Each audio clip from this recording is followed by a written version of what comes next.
안녕하십니까.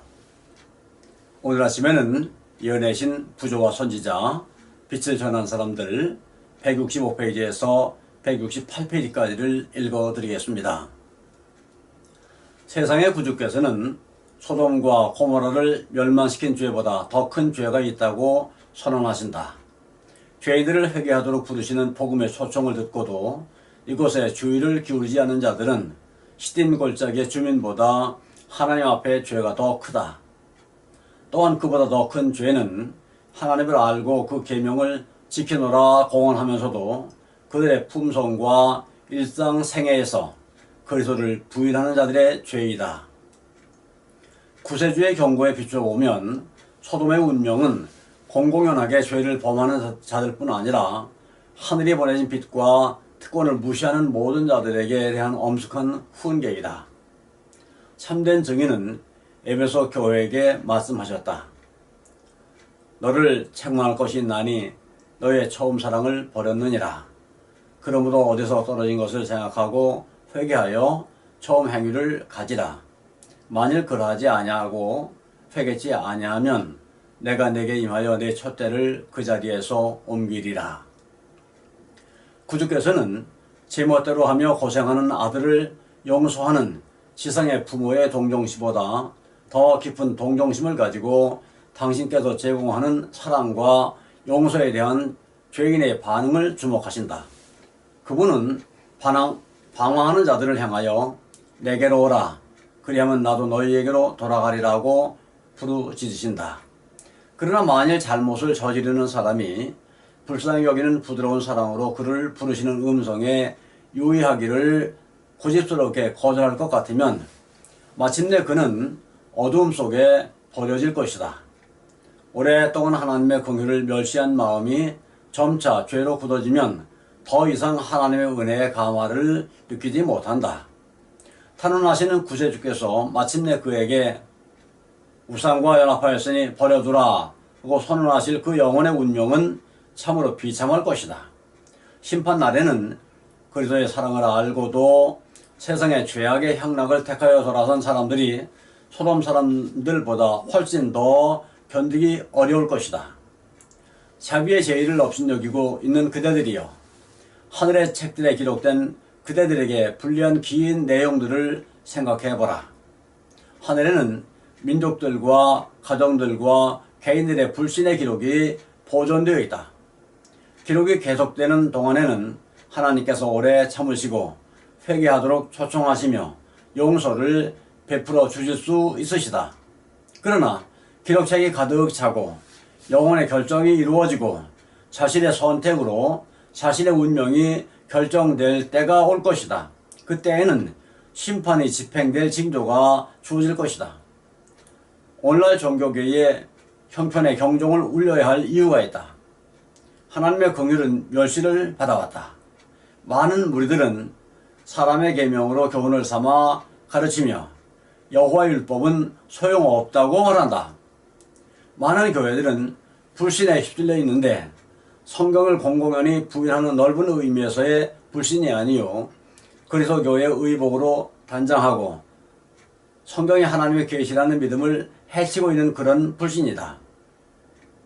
열렬한 헌신과 생기는 경건은 형식주의로 대치되었다. 그 결과로 배도와 관능주의가 성행한다. 그리스도께서는 롯의 때와 같으리니 인자에 나타나는 날에도 이러하리라고 선언하셨다. 날마다 지나가는 사건에 대한 매일의 기록은 인자의 말씀이 성취됨을 증거한다. 세계의 죄악은 신속히 무르익어 멸망 직전에 이르렀다. 하나님의 형벌은 곧 내릴 것이요 죄와 죄인들은 소멸당할 것이다. 우리의 구주께서는 너희는 스스로 조심하라. 그렇지 않으면 방탕함과 술취함과 생활의 염려로 마음이 둔하여지고 뜻밖의 그날이 덫과 같이 너희에게 임하리라. 이날은 온 지구상에 거하는 모든 사람에게 임하리라고 말씀하셨다. 그것은 관심이 이 세상에 집중된 모든 사람에게 임한다. 이러므로 너희는 장차 올 이 모든 일을 능히 피하고 인자 앞에 서도록 항상 기도하며 깨어있으라고 말씀하셨다. 소돔이 멸망하기 전에 하나님께서 롯에게 기별을 보내 도망하여 생명을 보존하라. 돌아보거나 들에 머무르거나 하지 말고 산으로 도망하여 멸망함을 면하라고 말씀하셨다. 예루살렘이 멸망하기 전에 그리스도의 제자들은 다음과 같은 동일한 경고의 음성을 들었다. 너희가 예루살렘이 군대들에게 에워싸이는 것을 보거든 그 멸망이 가까운 줄을 알라. 그때 유대에 있는 자들은 산으로 도망할지며 성내에 있는 자들은 나갈지며 촌에 있는 자들은 그리로 들어가지 말지어다. 그들은 소유물의 어느 것이라도 지키려고 머무르지 말고 기회를 놓치지 않고 도망하여야 하였다. 부도덕한 사람들에게서 결정적으로 분리하여 생명을 얻을 수 있는 한 탈출구가 있었다. 노아의 날에도 그러했으며 롯의 때에도 그러하였고 예루살렘이 멸망하기 전에도 그러하였으며 역시 말세에도 그러할 것이다. 당신의 백성들로 널리 퍼진 죄악에서 떠나라고 명하시는 경고의 기별을 통해 하나님의 음성은 또다시 들린다. 말세에 종교계에 있는 부패와 배도의 상태는 땅의 임금들을 다스리는 큰 성 바벨론에 대한 계시 중에 예언자 요한에게 나타났다. 바벨론 멸망 전에 하늘로부터 내 백성아 거기서 나와 그의 죄에 참여하지 말고 그의 받을 재앙들을 받지 말라는 초청이 하늘로부터 주어진다. 노아와 롯의 시대처럼 죄와 죄인들로부터 뚜렷한 분리가 있어야 한다.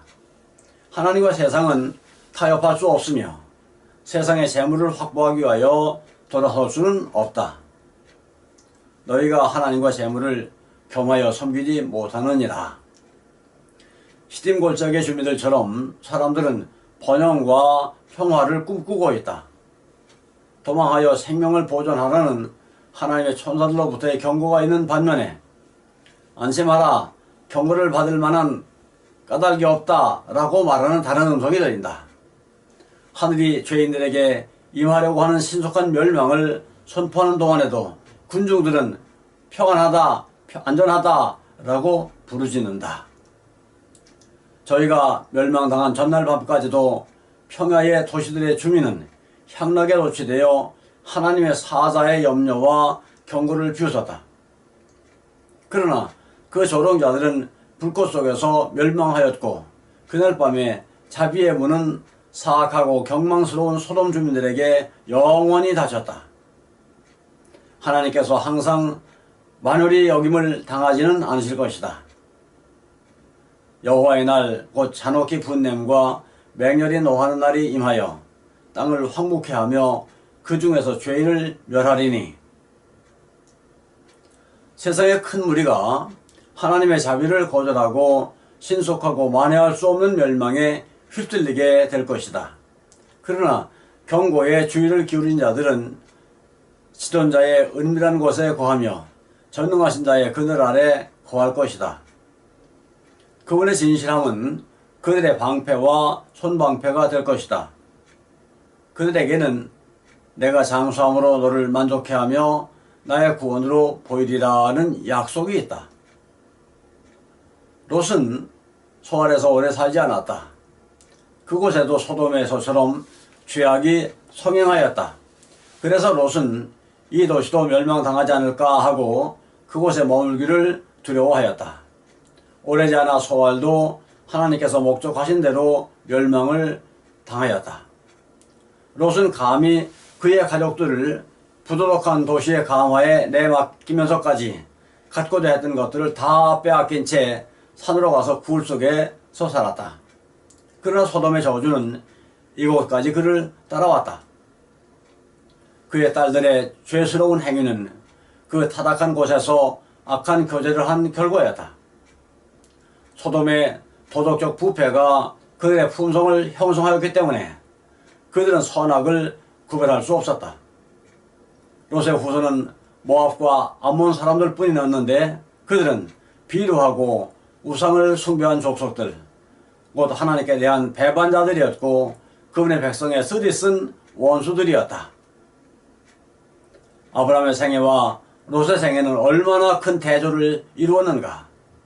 한때 그들은 동료가 되어 한 제단에서 예배하고 그들의 순례의 장막에서 나란히 거하였다. 그러나 이제는 얼마나 멀리 떨어졌는가. 감사합니다. 오늘 아침에는 여기까지를 읽어드렸습니다.